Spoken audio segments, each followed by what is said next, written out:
Buenos días, mi nombre es Ricardo Pedraz, soy parte del equipo de la Escuela de AFI vinculado a las tareas de formación y principalmente los temas que tienen que ver con el vínculo entre financiación y sostenibilidad, ¿no? Digamos que desde AFI la lógica de incorporar o aplicar criterios de sostenibilidad siempre tiene y tendrá una lógica financiera o económica a las empresas y es donde podemos aportar valor. Esperamos que la sesión de hoy sea de interés. En esta primera sesión el planteamiento es hablar de la legislación, ¿no? Y cómo esta legislación que se está desarrollando en materia de sostenibilidad, pero muy vinculada a una lógica financiera y en algunos casos incluso definida para los entes financieros, aunque tenga relación con empresas no financieras, pues está conllevando unos cambios que espero que podáis entender y espero que también compartir conmigo y que voy a explicar a lo largo de la sesión. La sesión va a tener tres partes, como veis en pantalla, una parte más introductoria, donde quiero hablaros de la importancia de la sostenibilidad, ¿no? En lo que es la gestión empresarial, y ya os digo, desde el punto de vista económico-financiero, ¿no? En segundo lugar, quiero hablaros de las obligaciones que emanan ahora mismo de varias regulaciones existentes que incrementan la carga de trabajo en este sentido por parte de las empresas a la hora de reportar más información pública, y en concreto aquella que tiene que ver con los temas de sostenibilidad y que son relevantes para la actividad empresarial, tanto por la visión de oportunidades que se quiere ver en esos informes, como la visión de riesgos que se quieren reducir y por lo tanto deben de incorporarse incluso la potencial solución en los informes, como veréis. Y finalmente, una parte quizá que os sonará, lo que se conoce comúnmente como la taxonomía de actividades sostenibles de la Unión Europea, que poco da coherencia a todo el resto de la legislación y que, bueno, espero que podáis manejar fácilmente con las explicaciones que os voy a dar. A priori, el turno de preguntas mejor al final, las podéis ir dejando en el chat si os es más cómodo, pero por mi parte, al final habrá un turno para que los que estáis asistiendo podáis interpelarme en las cuestiones derivadas de lo que hemos hablado que sean de mayor interés, ¿vale? Bueno, pues vamos con la primera parte que tiene que ver con esa visión de la sostenibilidad desde el punto de vista económico-financiero, ¿no? ¿Qué elementos son importantes para las empresas?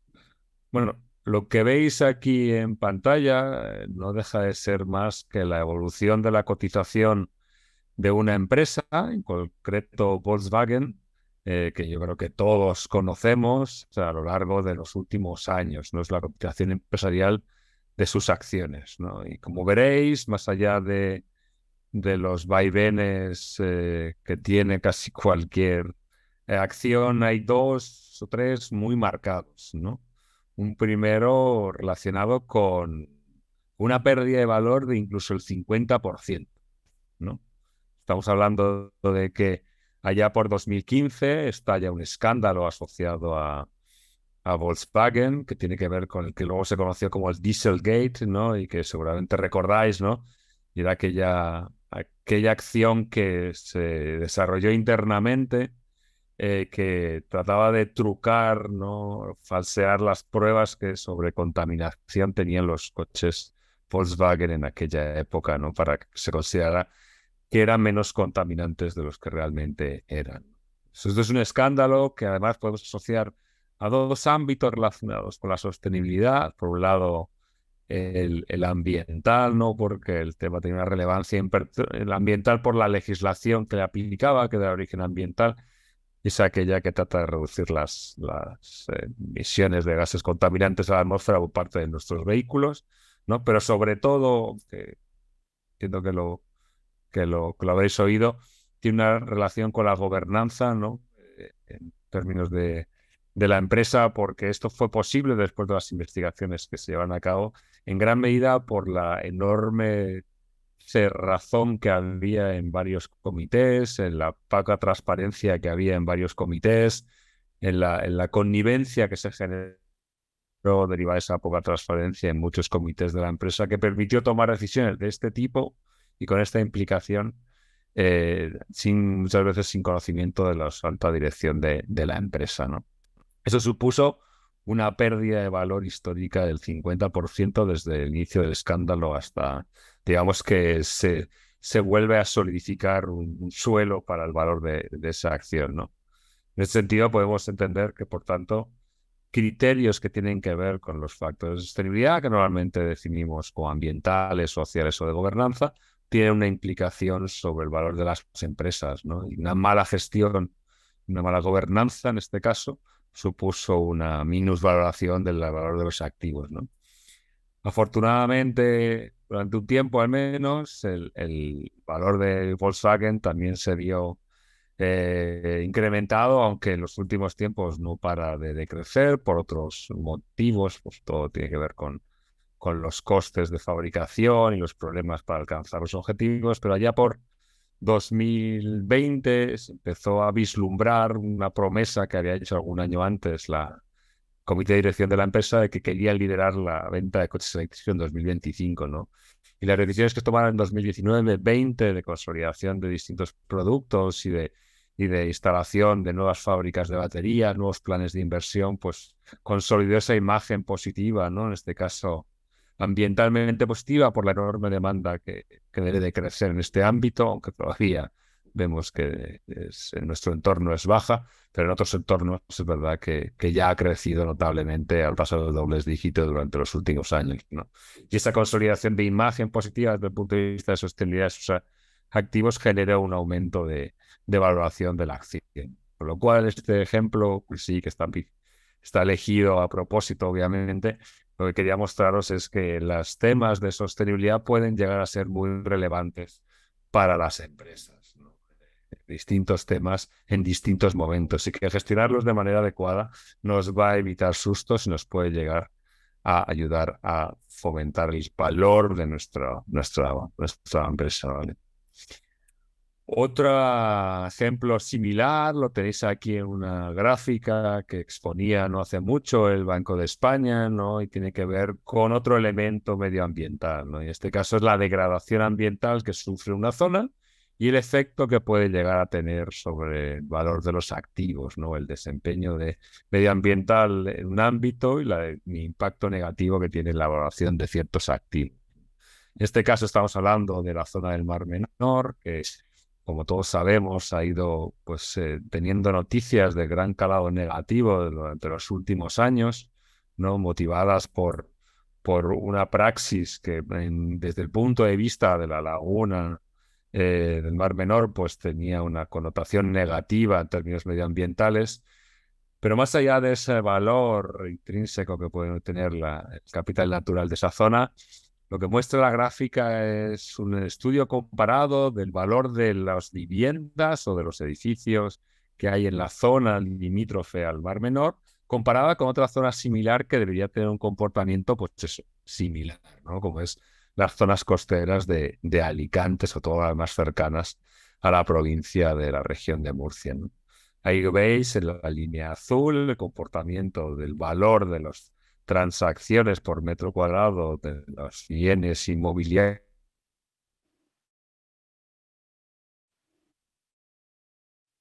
en Alicante y el valor de ese tipo de activos en el Mar Menor, región de Murcia, ¿no?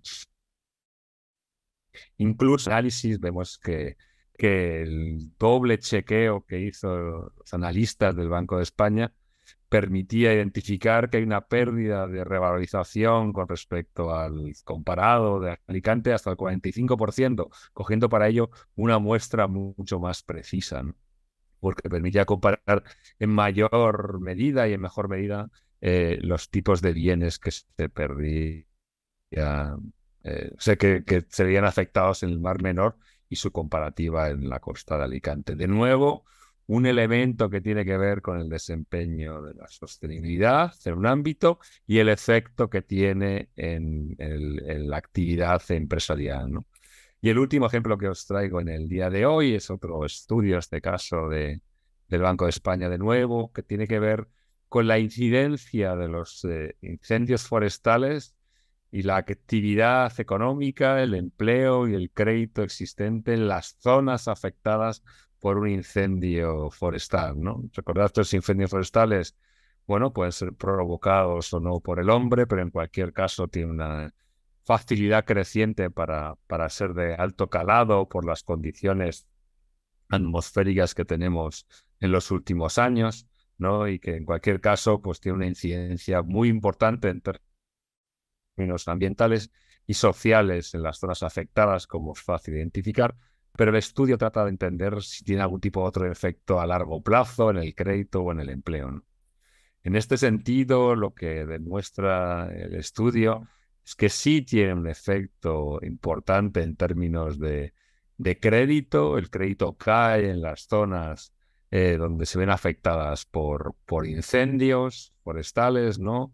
Sean relacionadas con la actividad más agraria o ganadera de la zona o no agraria o ganadera en la zona, pero también cae el empleo, ¿no? Casualmente, quizás no tan casualmente, los efectos se notan en mayor medida cuando no existen bancos locales en aquellas zonas, ¿no? Digamos que el estar ubicados en la zona, como puede ser cualquier banco con características más rurales o locales, ¿no?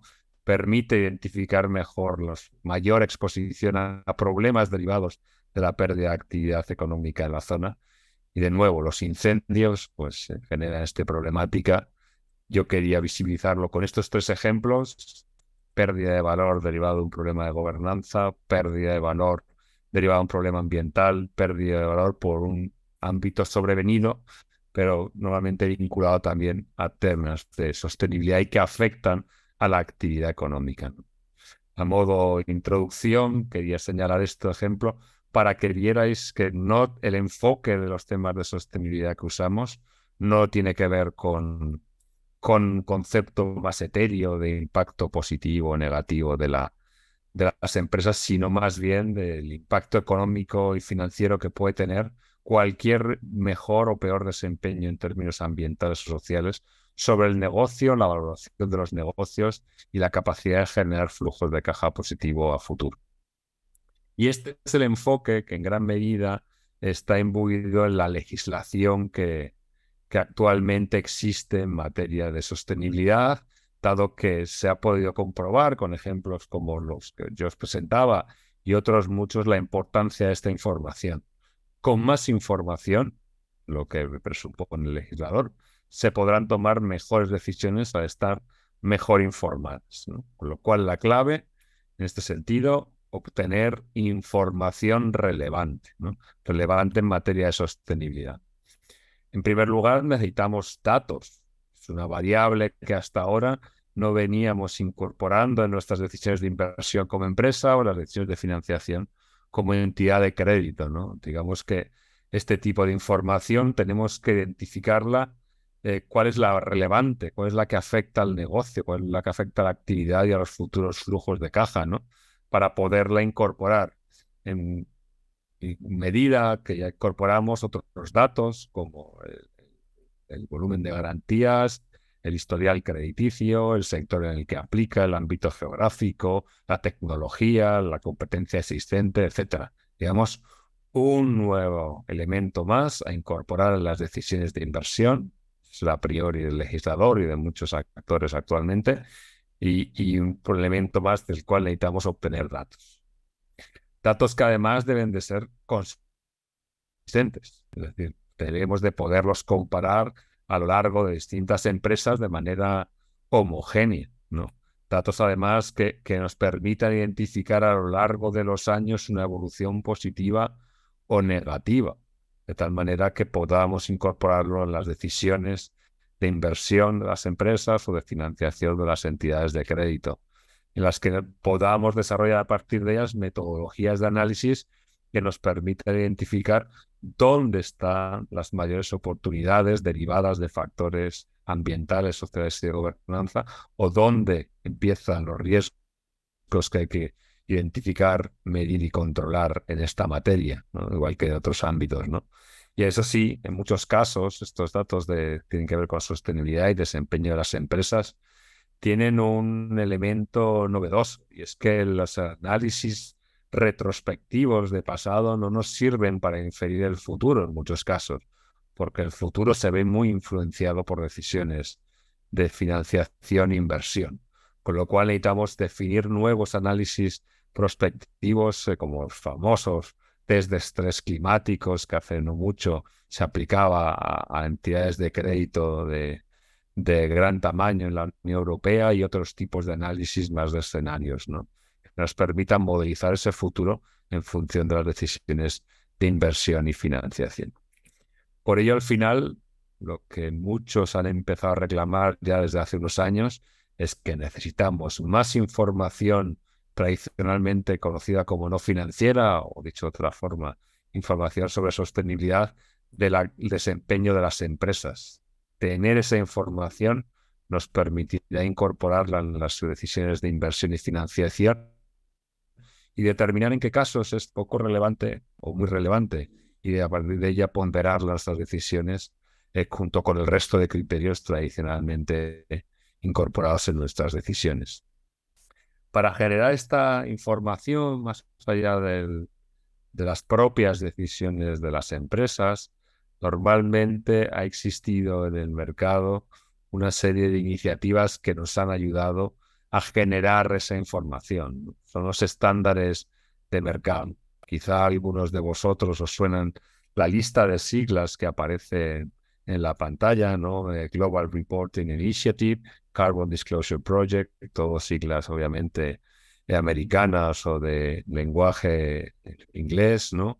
Porque es donde, con conceptos internacionales, donde han venido surgiendo, ¿no? Y en gran medida aplicados por un gran número de empresas, principalmente las más grandes, pero no solo. Estos estándares internacionales de no obligado cumplimiento, sino que son voluntarios, han servido para que las empresas pauten de manera homogénea información a lo largo de los últimos años, que el resto de agentes de mercado hemos podido utilizar para hacer nuestros análisis, ¿no? De tal manera que muchas empresas publicaban informes de estados no financieros o relativos con sostenibilidad basadas en estos estándares, de tal manera que la estructura de los mismos pues nos permitía hacer comparaciones entre empresas y analizar la evolución en este ámbito. Dicho esto, mitad de camino entre la creación de esos estándares y el día de hoy, ha empezado a surgir legislación, que es el motivo central de la presentación de hoy, que está relacionada con estas obligaciones que las empresas tienen en materia de sostenibilidad, ¿no? El legislador, como os decía, presupone que necesitamos más información aportada por las empresas para que todos, empresas, proveedores, clientes, financiadores, podamos incorporar este tipo de información también junto con el resto de criterios que tenemos actualmente digamos, en el esquema de análisis de una inversión o financiación. Y ahí aparece en 2014 una directiva europea, la primera que hace referencia en nuestro entorno a la elaboración de estos informes de sostenibilidad. Es verdad que recalcar, ¿no? Aún así, aunque aparece en 2014 de manera inicial, no ha evolucionado hasta fechas muy recientes esta legislación. Y ha sido los estándares de mercado, esos que nos damos de motu propio los distintos agentes financieros y no financieros, ¿no? Que acordamos dentro de las comisiones de trabajo, de los grupos de trabajo, de las iniciativas privadas que existen en la actualidad, sea a nivel sectorial o no, los que han permitido una evolución de la información, un perfeccionamiento de la misma, tomando quizá en fechas más recientes este rol la legislación. En España, esta directiva que se aprobó en 2014 se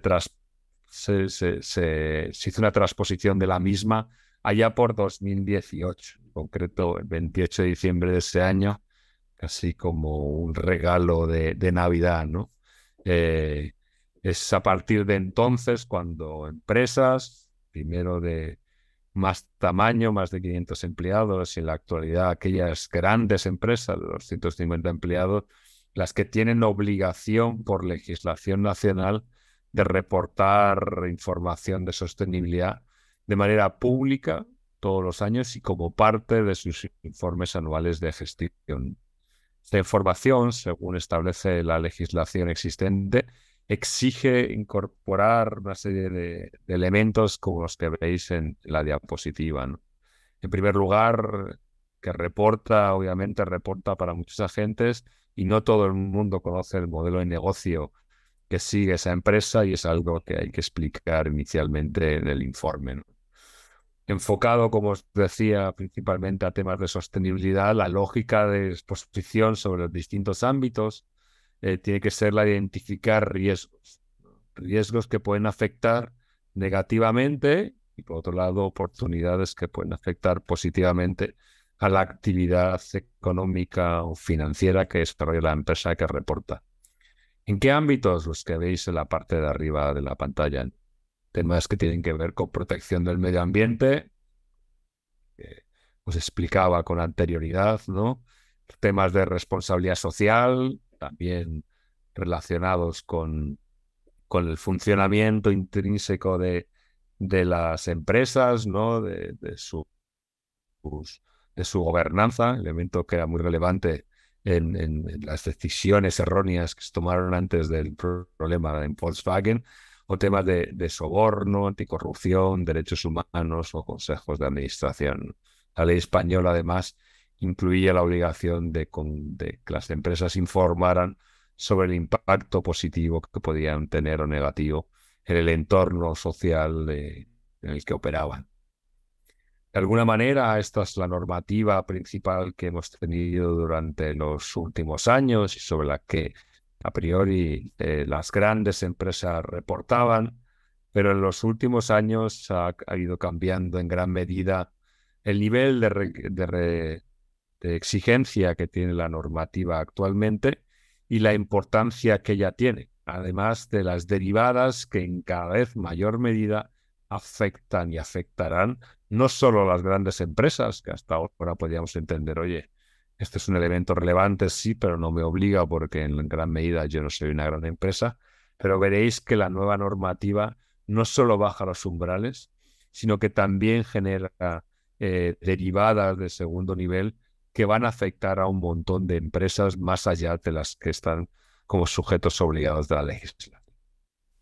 Y en este sentido, hace exactamente unos meses, a finales del año pasado, en 2022, se aprobó una nueva directiva que sustituía a la anterior, ¿no? La anterior, que en este caso se llama Directiva de Reportes de Informes sobre Información Corporativa sobre Sostenibilidad y que es de aplicación a partir de 2024. Es decir, que los informes que las grandes empresas tendrán que hacer a partir de 2025 deberán incluir información muy detallada en mayor medida y en mayor nivel de desglose sobre temas ambientales, sociales y de gobernanza como los que os presento en la pantalla. Actualmente, además, para desarrollar ese tipo de informes, la Comisión Europea está elaborando una serie de documentos en apoyo de algunas otras instituciones existentes a nivel europeo sobre reportes empresariales, ¿vale? Conocida por sus siglas en inglés como EFRAG. Una serie de pautas que todas las empresas que se vean obligadas a reportar sobre sostenibilidad, pues deberán de seguir, ¿no? Son bastante minuciosos y bastante amplios en este sentido, como os decía, ¿no? Y afectan a una doble lógica de reporting. Por un lado, identificar cuál es la actividad de la empresa que desarrollamos, las distintas actividades de la empresa que desarrollamos y su implicación sobre nuestro entorno y agentes sociales, ¿no? Sean de empleados, sean directivos, sean sindicatos, sean población en general o sean poblaciones concretas de nuestro entorno de actividad. Pero también es obligado reportar desde el punto de vista de cómo los elementos externos, ambientales, sociales y de gobernanza, pueden afectar a mi negocio. Y es más esta segunda derivada que conocemos como elementos de materialidad financiera en la jerga de la sostenibilidad, los que tienen que ver mucho con los ejemplos que yo os presentaba al inicio, ¿no? Elementos que a priori no tienen que ver con el desempeño directo de una actividad económica, toma de decisiones de gobernanza en una empresa, la afección indirecta que puede tener una actividad como ocurre en el Mar Menor y cómo se afecta a otro tipo de activos que nada tienen que ver con la problemática, o un problema sobrevenido como puede ser un incendio y el impacto que puede tener sobre el empleo y sobre el crédito, ¿no? Todos esos elementos deben de analizarse e incorporarse cuando son relevantes en los informes de sostenibilidad. Y será, como os decía, a partir de 2025, cuando reportemos sobre la anualidad 24, cuando las grandes empresas tendrán que reportar en esta materia. ¿Grandes empresas solo? Sería la pregunta. Si fuera así, estaríamos más o menos en la misma situación que antes con la directiva de 2014. No exactamente. En este caso, la directiva baja los umbrales, ya no solo hablamos de grandes empresas de interés público, sino cualquier gran empresa tiene que estar obligada, según dice la directiva, a reportar sobre este tipo de información, que ya repito de nuevo, es en mayor cantidad de acuerdo a la nueva directiva, pero también en mayor grado de desagregación. Antes era una información más laxa, sin precisión, y ahora va a estar tabulada y podrá ser comparable fácilmente entre las distintas empresas. Un siguiente paso, de acuerdo a la directiva, será la que afecte a las pymes. Pero eso sí, de momento solo a las pymes que tienen activos cotizados. Bien, hablamos de un grupo de empresas mayor que las grandes, pero todavía ajeno a la multiplicidad de empresas que podemos tener, bueno, vosotros participáis o las que trabajáis, ¿no? Empresas que siendo medianas o pequeñas no tienen ningún activo cotizado en mercados secundarios ni mercados de valores, con lo cual podríamos pensar que tampoco estaremos vinculados a este tipo de informes de sostenibilidad. Veréis que en segunda instancia sí que empieza a haber vinculaciones, pero de momento las directivas, la normativa lo que ha hecho es consolidar la información que necesitamos y exigírsela sobre todo a las grandes empresas.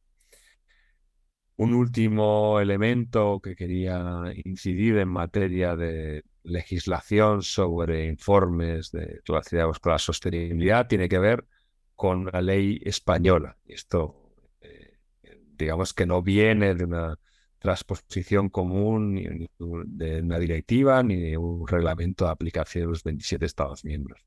Es la Ley de Cambio Climático y Transición Energética de España, aprobada en 2021, ¿no? Y que tiene como objetivo, pues, alcanzar los objetivos y compromisos que se han adquirido los distintos gobiernos de España en materia de emisiones de gases de efecto invernadero, cual compromiso es el reducir el 23% de las emisiones en 2030 con respecto a los niveles de 1990. En este caso, objetivo exigente, teniendo en cuenta que en la actualidad nos encontramos bastante por encima de los niveles de 1990, ¿no? Para lo cual la ley establece distintas pautas y exigencias a distintos elementos, a distintos agentes de la administración pública, pero también de empresariales, ¿no? Buscando modificar el patrón de consumo energético, tanto en la composición, tratando de incentivar energías renovables, como en el consumo, tratando de minimizar en la medida de lo posible las necesidades energéticas, ¿no? Promoviendo también distintos desarrollos en tecnología, en sectores altamente dependientes de energías fósiles, etcétera. En el marco de esta ley es donde se incluye una legislación específica también relacionada con reportes obligatorios de mercado que distintas empresas y entidades financieras deben de incorporar, ¿no? En primer lugar, las entidades no financieras, ¿no? Empresas corporativas, muchos de vosotros están obligadas a incorporar desde este año, aunque bueno, está pendiente de aprobarse un Real Decreto, con lo cual seguramente será principalmente a partir del año que viene, un informe anual donde se exponga explícitamente cuáles son los impactos que puede tener el cambio climático, tanto lo que tiene que ver con la transición energética a un entorno de menores emisiones, como los posibles impactos que pueden tener el creciente número de desastres naturales, ¿no? Esa información, además, debe incorporarse anualmente, actualizada en distintos informes que las empresas deben de reportar. Y aquí tenéis, ¿no? Son solo las entidades obligadas a reportar estados de información no financiera, de acuerdo a la ley 11/2018 antes citada, cualquier otra entidad vinculada a cotizaciones en mercados de valores. Pero aquí es donde empiezan ya las derivadas, segundas derivadas, ¿no? Las entidades de crédito y las entidades aseguradoras también tienen que incorporar estos análisis dentro de la información que deben de incorporar en su despacho, en su gestión de información con sus supervisores, en este caso Banco de España, Banco Central Europeo o Dirección General de Seguros y Fondos de Pensiones. Ellas también tienen que hacer un informe anual de riesgos derivados, en este caso, de su balance de actividad inversora, su balance de actividad financiadora de deuda o de suscripción de seguros, ¿no? Y si esto lo tienen que hacer relacionado con su balance, es porque deberán recopilar información relacionada con sus contrapartes, con sus clientes como vosotros, para que ellos puedan hacer los análisis que los supervisores les requieren, ¿no? Aquí es donde podéis ver que ya no solo son sujetos obligados las grandes empresas no financieras, sino que en el momento en que incorporamos las empresas financieras, tenemos la obligación financiera de recopilar información que nos permita hacer los análisis pertinentes en esta materia.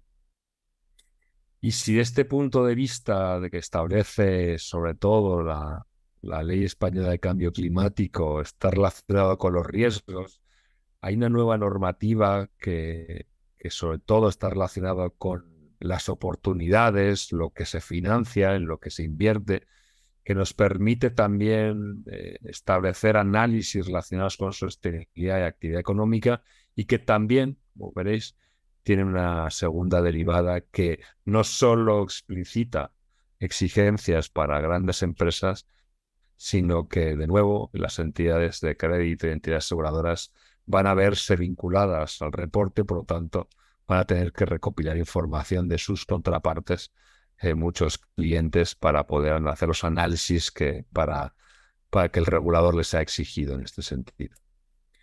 Me refiero en concreto a la taxonomía de actividades sostenibles, ¿no? Debemos entender esta taxonomía como una nueva regulación, en este caso europea, a nivel de Estado miembro. España, igual que Polonia, igual que Austria, igual que Irlanda, debe aplicar una misma definición de lo que se considera una actividad sostenible. Hasta ahora, cuando definíamos una actividad sostenible, pues en función del ámbito en el que estábamos, teníamos distintos estándares, ISOs, etiquetas, a veces legales, normativas, otras de acuerdo, consenso sectorial, ¿no? Para poder definir cuándo una actividad la podíamos considerar o un activo lo podíamos definir como sostenible, ¿no? Digamos que la taxonomía viene a unificar criterios, a establecer ese diccionario común para todos, ¿no? Una clasificación concreta de actividades económicas que, más allá de existir en el mercado, suponen un beneficio ambiental positivo por su desempeño, ¿no? Y en este caso un beneficio ambiental muy positivo, ¿no? Porque la clasificación es solo aquella que incluye actividades muy sustancialmente positivas sobre alguno de los objetivos ambientales que luego os explicaré, ¿no? Con lo cual, desde el momento de aprobación de esta normativa, lo que tenemos es exactamente un diccionario común para todas las empresas, agentes financieros, agentes públicos y público en general, de lo que podemos considerar una actividad económica sostenible, ¿no? De tal manera que podemos aplicarla de manera homogénea sin necesidades de interpretación diferenciada entre los agentes y otros. Es de obligado cumplimiento para todos. Si quería clasificar, especificar una serie de detalles, ¿no? La taxonomía o este diccionario no es una clasificación de empresas buenas y malas. Una empresa buena o mala dependerá de su desempeño económico-financiero, y todos conocemos empresas buenas que se desempeñan en sectores que nada tienen que ver con una actividad positiva sobre el medio ambiente, tampoco tiene por qué ser negativa, simplemente inocua, ¿no? Y también conocemos empresas que tienen un mal desempeño económico-financiero, que se encontraban en sectores que seguramente podríamos fácilmente concluir, sin necesidad de taxonomía definida desde 2020, que podían existir unas connotaciones positivas, ¿no? Porque todas las veíamos y era obvio que en la taxonomía iba a incluir esas actividades, ¿no? Empresas que están en ese sector no siempre se han desempeñado de manera correcta, ¿no? En cualquier caso, aquí no hablamos de empresas, hablamos de actividades. Y si una empresa desarrolla 3 actividades, analizaremos cada una de sus actividades, ¿no? No juzgaremos rendimientos financieros, sino impactos positivos sobre el medio ambiente. Para ello, la legislación ha ido creciendo de manera amplia en los últimos años, e incluso se espera que este año se aprueben nuevas normativas de gran calado. Se creó en 2020 una legislación paraguas, que es el Reglamento General de Inversiones Sostenibles, que definía cuál era la tipología de clasificación que se quería crear, pero también otro reglamento en 2021 donde ya sí se incluían distintas actividades detalladas con sus distintos elementos que nos permitían identificar cuándo una actividad era sostenible o no lo era, ¿no? Otra legislación fue llegando también en 2021 relacionada con la obligación de ciertos agentes de reportar su relación de cada una de esas actividades económicas que desarrolla conforme a la taxonomía, saber si esas actividades económicas podíamos tipificarlas como sostenible o no sostenible, ¿no? También habréis oído hablar que en 2022 se hizo una ampliación de actividades económicas que podían considerarse sostenibles, en este caso relacionadas con la generación eléctrica en base al gas natural o la energía nuclear. Reglamento también aprobado y en vigor desde el 1 de enero de este año, aprobado en 2022. Para que una actividad económica sea sostenible, de acuerdo a la taxonomía, no puede ser energética en un edificio, en una nave industrial, en una factoría, puede ser muy positiva en el medio ambiente, dice el legislador, si alcanza una mejora con respecto al escenario base de al menos el 30%. Mejoras de rendimiento energético inferiores al 30% pueden ser positivas, pero no las incluiremos en la taxonomía. Otro ejemplo, el desarrollo de ciertos actividades industriales tiene una serie de criterios asociados que en el caso de cumplirse podremos tipificar esa actividad como sostenible. Lo mismo ocurre con ciertos vehículos de transporte, en tanto en su fabricación, comercialización, leasing, alquiler, etcétera, ¿no? Que las actividades económicas que pueden llegar a ser muy positivos si se consiguen cumplir los criterios técnicos anteriormente referidos, pues también se les exige que cumplan ciertos criterios para evitar un impacto negativo sobre otros ámbitos ambientales que no son los de incidencia directa de esa actividad, ¿no? Lo mismo que unas mínimas garantías sociales en cuanto a derechos laborales y derechos humanos aplicables a estas actividades, ¿no? Pues no tendría sentido que promoviéramos una actividad como sostenible cuando no tiene unas mínimas garantías en cuanto a la legislación laboral aplicable, ¿no? En este sentido, las actividades económicas que podemos incluir dentro de la taxonomía son aquellas que pueden tener una incidencia positiva sobre alguno de los 6 objetivos ambientales definidos en la misma, ¿no? En total tenemos más de 100 actividades económicas, en concreto unas 150 con la última propuesta legislativa existente en la materia, y están relacionadas cada una de ellas con al menos uno de los 6 objetivos ambientales que veis en pantalla y por lo tanto tiene, más allá de mantenerse como una actividad económica generadora de empleo y seguramente rentable, porque si no, no perduraría a lo largo del tiempo, su mera existencia genera un impacto muy positivo sobre algunos de estos 6 objetivos ambientales. En este sentido, una actividad económica podemos diferenciarla o podemos analizarla en base a la taxonomía, en base a su relación, ¿no? Digamos que una actividad económica que no encontramos dentro del listado que se incorpora en los reglamentos sería una actividad no elegible y por lo tanto podemos considerar esas actividades que no pueden ser consideradas como ambientalmente positivas, pero tampoco deberíamos inferir directamente lo contrario. Simplemente no tienen posibilidad de desarrollarse de tal manera que puedan tener un impacto positivo sobre alguno de los 6 objetivos ambientales. Si pudiera ser que la actividad tuviera un impacto muy positivo sobre alguno de los 6 objetivos ambientales, hablaremos que esa actividad es elegible de acuerdo a la taxonomía. Si además de ser elegible, porque pueda tener un impacto positivo, cumple el conjunto de criterios técnicos positivos para garantizar que su efecto es muy positivo y además cumple los criterios técnicos que nos permiten identificar que no se genera un impacto negativo sobre el resto de objetivos ambientales que no, de los que no incide directamente, podremos decir que esa actividad está alineada con la taxonomía y todos los agentes relacionados con ella, la propia empresa, los financiadores y en parte indirecta inversores o sea, propietarios y inversores y en algún caso aseguradores puedan decir que desarrollan, financian o invierten en una actividad sostenible porque está alineada con la taxonomía. Es el lenguaje que establece el legislador y sobre el que trabajamos.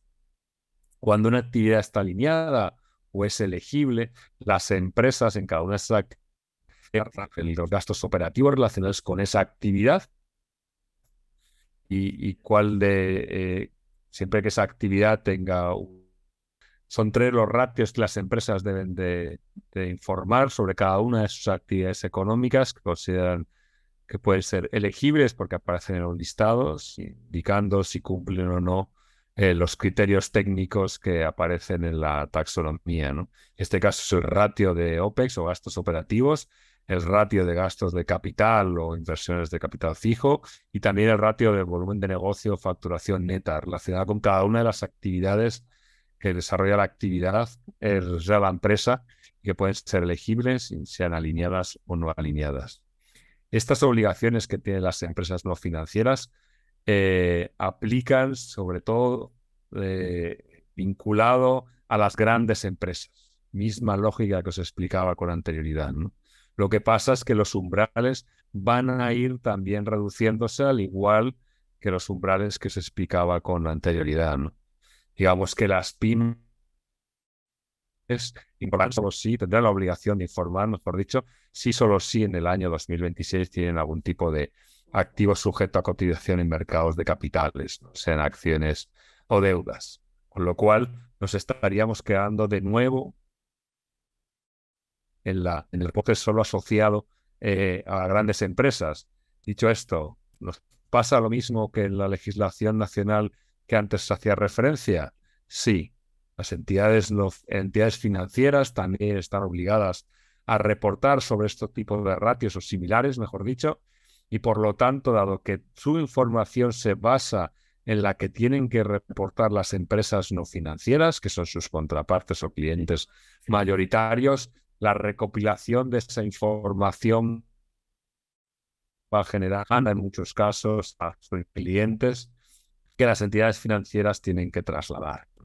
Por lo tanto, exigencia directa no, pero en muchos casos exigencia indirecta, dado que las entidades financieras tienen que reportar este tipo de información.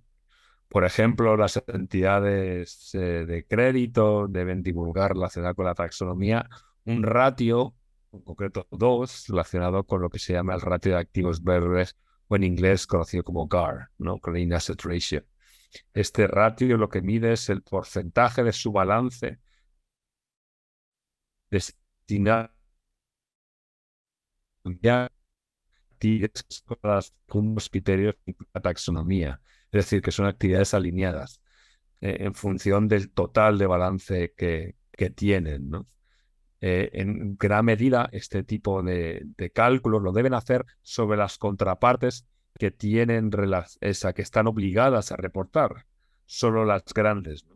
Pero hay otra legislación relacionada con la Autoridad Bancaria Europea que les exige calcular no solo el ratio vinculado a su balance de empresas grandes, ¿no? Que están, por tanto, obligadas a reportar y, por tanto, obligadas a reportárselo también a su entidad de crédito, sino que la acción de información asociada a otros ámbitos, tanto se está exigiendo indirectamente a los clientes recopilar cierta información que les permita valorar su cartera. Esta legislación de la Autoridad Bancaria Europea también incorpora otra serie de informaciones, de análisis que deben de aportar las entidades financieras relacionados con otros temas vinculados a ámbitos ambientales y relacionados con su desempeño, el desempeño de su cartera, de forma que puedan valorarse riesgos ambientales derivados de la financiación que ellos desarrollan actualmente con sus contrapartes corporativas, ¿no? En conclusión, y por dejaros unos minutos para interactuar conmigo, quería dejaros claro que la información relativa a temas de sostenibilidad es cada vez más relevante a la hora de tomar decisiones de inversión y financiación, y que por eso cada vez más se establece como una demanda de información relevante para empresas y entidades financieras, ¿no? Más allá de eso, esa consideración creciente que los hechos nos aportan, no solo con los ejemplos que yo os traía, sino con muchos otros que se van existiendo poco a poco y que muestran esta misma relación, la legislación va en la misma línea. Legislación que directamente afecta a grandes empresas o entidades financieras, pero que indirectamente va a acabar permeando a lo largo de los años sobre entidades mucho más pequeñas, ¿no? Como proveedores de empresas grandes o clientes de entidades de créditos, sobre todo vinculados a ciertos sectores, ¿no? Y es por ello que este tipo de requisitos o requerimientos de información va a ir más allá de lo que dice la normativa. Las entidades de crédito se van a ver con la necesidad de recopilar esta información para hacer los análisis que el supervisor les exige, y seguramente, pues bueno, iniciarán distintas políticas, como ya van tímidamente mostrando, que permitan ayudar a sus clientes a desarrollar prácticas sostenibles, de forma que esa práctica sostenible la podamos medir en información que usaremos dentro de las entidades financieras para análisis del riesgo existente, tal y como nos pide el supervisor en esta materia. Espero que no se haya perdido la conexión. Esta es la lógica de la ponencia. Si tenéis alguna duda o tenéis algún comentario, por mi parte, encantado de atenderlo ahora, o si no, más adelante vía la Fundación o AFIScuela. Gracias, Ricardo, por tu intervención. Pues abrimos entonces la ronda de preguntas para todos aquellos que quieran lanzar sus dudas o cuestiones a través del chat. Si alguien se anima y quiere hacerlo.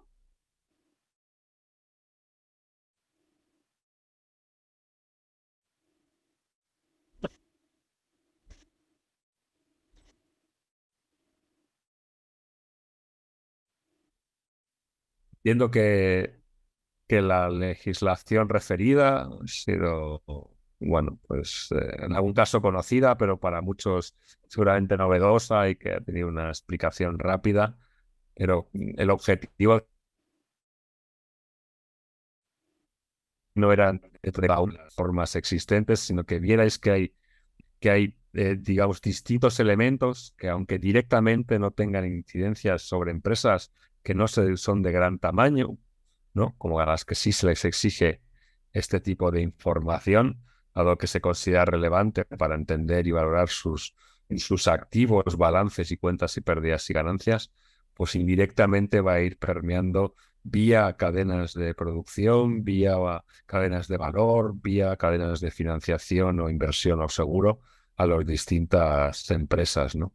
Tal manera que, bueno, pues encontréis la importancia de estos activos, información que seguramente algunos ya recopiláis sin ningún problema y que seguramente pues serán reclamados a futuro por las distintas entidades financieras, ¿no? Por ejemplo. Creo que hay una pregunta así. Nos preguntaba si podíamos pasar la ponencia. Creo que no hay ningún problema. Está ahora a vuestra disposición vía a la fundación, que es la convocante de la sesión de hoy. Hay otra pregunta que hablaba sobre indicadores claros para valorar los parámetros de impacto social de una empresa, por ejemplo, en relación a la despoblación. Preguntaba en el chat. En este sentido, digamos que no hay un parámetro concreto, obligado, común para las empresas en relación al impacto social positivo o negativo que puede tener la actividad económica de una empresa sobre su entorno, ¿vale? Es verdad que si hablamos del impacto positivo, nos iríamos más a la legislación que tiene que ver con la taxonomía, y en la actualidad esa taxonomía solo hace referencia a objetivos ambientales. La razón de ello tiene que ver con que para medir el desempeño ambiental de una actividad económica usamos una serie de indicadores y parámetros comúnmente aceptados, pero a la hora de considerar qué es calidad en el empleo, qué es un impacto positivo de una empresa en su entorno, qué es un producto especialmente positivo a su usuario o cliente, no hay una definición comúnmente aceptada, ¿no? Con lo cual todavía los legisladores no han entrado en este ámbito. Sí que es verdad que dentro de la normativa de informes de sostenibilidad, que por sus siglas en inglés decía que es el CSRD, ¿no? Y que entrará en vigor dentro, digamos que el año que viene, ¿no? Que afectará principalmente a grandes empresas, pero que luego irá ampliando, sí que existe la obligación detallada de informar de distintos ámbitos sociales de desempeño de una empresa, ¿no? Pero no hay ninguno específico sobre el impacto social de una empresa en su entorno, porque de momento son más relacionados con sus relaciones clientes-proveedores, dentro del grupo también de relaciones laborales, dentro de las relaciones que pueden tener con algún otro tipo de grupos de interés, ¿no? Pero impacto social positivo como parámetro, sí que os digo que de momento no está definido. Tendríamos que esperar, yo creo, según mi intuición, a la definición de una taxonomía social que de momento, como os decía, no está establecida.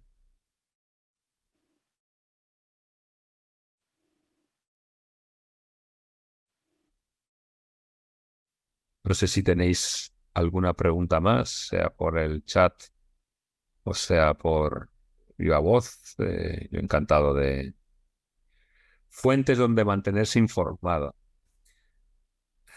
Gracias. La verdad que esta es compleja, porque si hablamos de legislación, desde luego, tenéis la legislación a través de los boletines oficiales europeos y nacionales, pero no es un hábito que la mayoría de nosotros tengamos, porque suele ser bastante tedioso, ¿no? Lo de ser el DOE o el BOE, ¿no? Con lo cual, la verdad que hay bastantes iniciativas sectoriales y yo os animo más a contactar directamente con vuestra asociación sectorial, porque casi todos los sectores tienen algún tipo de recopilatorio o de vínculo repositorio con información en este sentido, ¿no? Hay algunas páginas web relacionadas con esta materia. Yo creo que hay una internacionalmente conocida que habla de estándares internacionales, de normativas, y que si queréis os puedo incorporar una diapositiva adicional en la documentación y que cuando os la pasen la tendréis, ¿no? Pero una fuente única a día de hoy no hay, más allá de los boletines oficiales. Por eso os decía que puedo incorporar ese repositorio mundialmente conocido como fuente de información sobre informes de sostenibilidad y pautas para las distintas obligaciones o autoobligaciones que las empresas adquieren en base a los compromisos voluntarios a los que se suman, ¿vale? Yo creo que ahí puede ser de utilidad. Más allá de la referencia a las asociaciones sectoriales para la parte más normativa. El lema os lo incluye. ¿Vale? ¿Tenéis alguna pregunta más? Si no es así, pues bueno, pediros disculpas por los problemas de conexión. Es verdad que solo me había salido una vez, por lo que me decían desde la escuela, ¿no? Ha sido un par de veces, por lo menos. Pediros disculpas por ello. En cualquier caso, espero que se haya podido seguir con suficiente calidad. La información la tendréis a vuestra disposición, incluyendo la información adicional que comentaba sobre información.